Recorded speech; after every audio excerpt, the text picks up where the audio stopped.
आज की इस वीडियो में जानेंगे कि अगर आपने दाखिल खारिज के लिए ऑनलाइन अप्लाई किए हैं तो आपको टेम्प नंबर मिला होगा। उस टेम्प नंबर की मदद से बहुत ही आसान तरीके से ऑनलाइन दाखिल खारिज आवेदन स्टेटस चेक कर सकते हैं। अब देखिए, ये जो टेम्प नंबर दिया जाता है ये टेम्पररी नंबर होते हैं। तो पहले आपको उस टेम्प नंबर की मदद से आपको अपना दाखिल खारिज आवेदन स्टेटस चेक करना है कि आपने जो आवेदन किया वो आपका आवेदन एक्सेप्ट हुआ है या फिर रिजेक्ट हुआ है। अब मान लीजिए कि आपका आवेदन एक्सेप्ट हो गया है तो आपका दाखिल खारिज म्यूटेशन नंबर या केस नंबर कितना है, या आसान शब्दों में समझिए तो दाखिल खारिज आवेदन नंबर कितना है।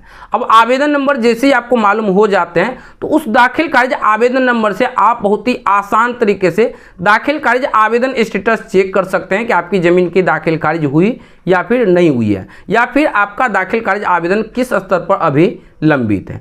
कैसे आप टेम्पो नंबर की मदद से म्यूटेशन केस नंबर पता करेंगे और म्यूटेशन नंबर की मदद से कैसे आप दाखिल खारिज आवेदन स्टेटस चेक करेंगे, आगे इस वीडियो में आपको कंप्लीट प्रोसेस बताने वाला हूं। वीडियो को आप ध्यानपूर्वक अंत तक देखते रहिए। सो मेरा नाम है राजकुमार और आपका अपना ही चैनल राजेल पे आपको स्वागत है। तो चलिए वीडियो शुरू करते हैं। जैसा कि आप स्क्रीन पर देख सकते हैं, एक ये जमीन की दाखिल खारिज के लिए आवेदन किया गया। यहाँ देखिए आवेदक का नाम है और इसके बाद ध्यान से देखें तो यहाँ देखिए आपका आवेदन संख्या और यहाँ पे देखिए टेम्प नंबर दिया गया। अब ये जो दाखिल खारिज आवेदन टेम्प नंबर है, पहले आपको इस टेम्प नंबर की मदद से दाखिल खारिज आवेदन स्टेटस देखना है कि आपका आवेदन एक्सेप्ट हुआ है या फिर रिजेक्ट हुआ है। अब मान लीजिए कि आपका आवेदन एक्सेप्ट हो गया है तो आपको जो सो एक म्यूटेशन केस नंबर अर्थात दाखिल खारिज आवेदन नंबर मिलेंगे। उस आवेदन नंबर की मदद से बहुत ही आसान तरीके से दाखिल खारिज आवेदन स्टेटस चेक कर सकते हैं कि आपकी जमीन की दाखिल खारिज हुई या फिर नहीं, या अभी किस स्तर पर लंबित है। तो कैसे चेक करेंगे, तो इसके लिए आपको सबसे पहले गूगल ओपन करना है और गूगल पे टाइप करना है बिहार भूमि। ये लिख के आपको इस तरह से सर्च करना है। जैसे आप सर्च करें तो पहले नंबर में बिहार सरकार की बिहार भूमि वेबसाइट लिंक देखने को मिलेगा। इस पर आपको क्लिक करना है। क्लिक करते इस तरह से आप बिहार सरकार राजस्व एवं भूमि सुधार विभाग की ये वेबसाइट पर आ जाएंगे। अब आपको इस तरह से नीचे की तरफ आना है। जैसे आप नीचे की तरफ आएंगे तो यहाँ देखिए आपको एक ऑप्शन देखने को मिलेगा दाखिल खारिज त्रुटि जांच। इस पर आपको क्लिक करना है। क्लिक करते इस तरह से नया पेज खुलेगा। यहाँ देख सकते हैं अपने आवेदन की स्थिति देखिए। अब आपको इस पे क्लिक करना है। यहाँ से आपको जिला का नाम सेलेक्ट करना है। तो जो जमीन का दाखिल खारिज के लिए आवेदन किए वो जमीन जिस जिला के अंतर्गत आते हैं उस जिला के नाम पे आपको इस तरह से क्लिक करना है। इसके बाद यहाँ से आपको अंचल का नाम सेलेक्ट करना है। इसके बाद यहाँ देखिए आवेदन संख्या पूछा जा रहा है तो यहाँ पे आपको वही टेम्प नंबर आपको एंटर करना होगा। जैसे कि मैं आपको यहाँ पे दिखाना चाहूंगा, यहाँ पे जो ये टेम्प नंबर दिया गया यही टेम्प नंबर आपको यहाँ पर एंटर करना है। तो इस तरह से हमने यहाँ पे टेम्प नंबर एंटर कर लिया। इसके बाद यहाँ पे सुरक्षा कोड देखने को मिलेगा तो इसका जो भी आंसर रहेगा वो आंसर यहाँ पे लिखना है और खोजे विकल्प पे क्लिक करना है। खोजे विकल्प पर जैसे ही क्लिक करें इस तरह से आपका आवेदन स्टेटस देखने को मिलेंगे।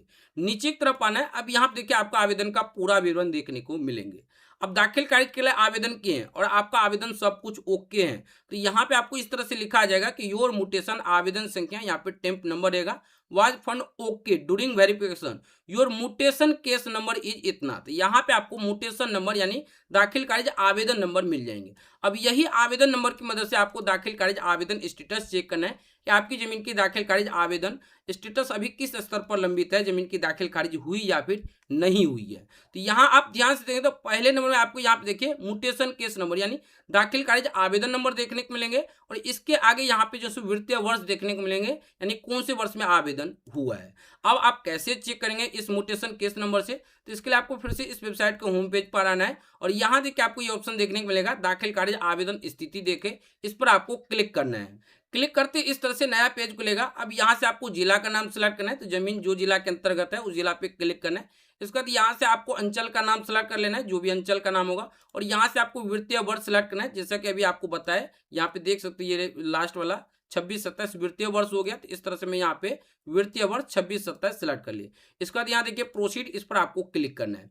इस पर क्लिक करने के बाद यहाँ देखें तो केस नंबर पूछा जा रहा है तो आपको इस बॉक्स पे क्लिक करना है। जैसे आप इस पे क्लिक करेंगे तो इसके आगे वाला ये कॉलम हाईलाइट हो जाएगा। अब यहाँ पे आपको म्यूटेशन केस नंबर एंटर करना होगा। तो यहाँ पे आप देखेंगे तो ये जो म्यूटेशन केस नंबर है यही केस नंबर आपको यहाँ पे एंटर करना है। तो मैं इस तरह से म्यूटेशन केस नंबर एंटर कर लिया, जो कि मैं सिक्योरिटी रीजन से ब्लर किया हूँ। और इसके बाद यहाँ पे जो भी सुरक्षा कोड देखने को मिलेगा इसका जो भी आंसर आएगा वो आंसर इस तरह से हमने लिख लिया और सर्च विकल्प पर क्लिक कर देना है। अब जैसे आप सर्च विकल्प पर क्लिक करें तो यहाँ पे देखिए आवेदक का पूरा विवरण खुलकर आ जाएगा। सबसे पहले यहाँ पे केस नंबर और वित्तीय वर्ष देखने को मिलेगा, जमीन का खाता नंबर, प्लॉट नंबर और आवेदक का नाम, किन के नाम से जमीन है, किन के नाम से आवेदन किया गया, उनका नाम यहाँ पे देखने को मिलेगा। एप्लीकेशन डेट यहाँ पे देखने को मिलेगा और स्टेटस में यहाँ पे देखिए साफ साफ बताया गया है कि म्यूटेशन एट सीओ, यानी कि अभी इस आवेदक का जो आवेदन है वो सीओ के पास जा चुका है। सीओ जैसे अप्रूव करेंगे तो इनकी जमीन की दाखिल खारिज हो जाएगा। अब इसका पूरा डिटेल चेक करना चाहते हैं तो यहाँ देखिए व्यू और इसके नीचे ये जो आंख का आइकन है इस पर आपको क्लिक करना है। क्लिक करते इस तरह से पूरा पेज खुलकर आ जाएगा। यहाँ पे देखिए केस स्टेटस में पेंडिंग देखने को मिल रहा है। अब यहाँ देखें तो रिसिप्ट ऑफ एप्लीकेशन डेट देखने को मिलेगा। इसके बाद फर्स्ट हेयरिंग कितने हुए और सीओ का क्या नाम है वो नाम आपको यहाँ पे देखने को मिल जाएगा। सीओ के बाद कर्मचारी के पास जो फॉरवर्ड किया गया वो डेट और वो जानकारी देखने को मिलेंगे। इसके बाद यहाँ पे कर्मचारी जो चेक चाक किए और कर्मचारी का क्या नाम है वो जानकारी आपको यहाँ पे देखने को मिलेंगे। कर्मचारी द्वारा चेक करने के बाद फिर से जो सीओ के पास भेजा जाता है तो सीओ के पास यहाँ पे देखिए इतने तारीख को भेज दिया गया और सीओ के पास है। अब जैसे सीओ अप्रूव करेंगे तो इनकी जमीन की दाखिल खारिज कंप्लीट हो जाएगा। अब नीचे की तरफ देखें तो यहाँ देखिए पूरी विवरण देखने को मिलेगा जो आपने दाखिल खारिज आवेदन समय जो भी जानकारी दर्ज किए होंगे।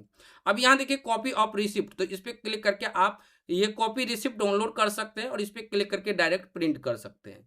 अब आप कहेंगे कि शुद्धि पत्र कैसे डाउनलोड करेंगे, तो जैसे यहाँ पे म्यूटेशन करेक्शन स्लिप जनरेट हो जाएगा यानी दाखिल खारिज कंप्लीट हो जाएगा तो यहाँ पे आपको एक ऑप्शन आ जाएगा म्यूटेशन करेक्शन स्लिप, उस पर क्लिक करके आप आसानी से जमीन की दाखिल खारिज शुद्धि पत्र डाउनलोड कर सकते हैं। तो कुछ इस प्रकार से आप बहुत ही आसान तरीके से दाखिल खारिज टेम्प नंबर की मदद से आप पहले म्यूटेशन केस नंबर पता करेंगे और म्यूटेशन केस नंबर पता करने के बाद आसानी से दाखिल खारिज आवेदन स्टेटस चेक कर सकते हैं।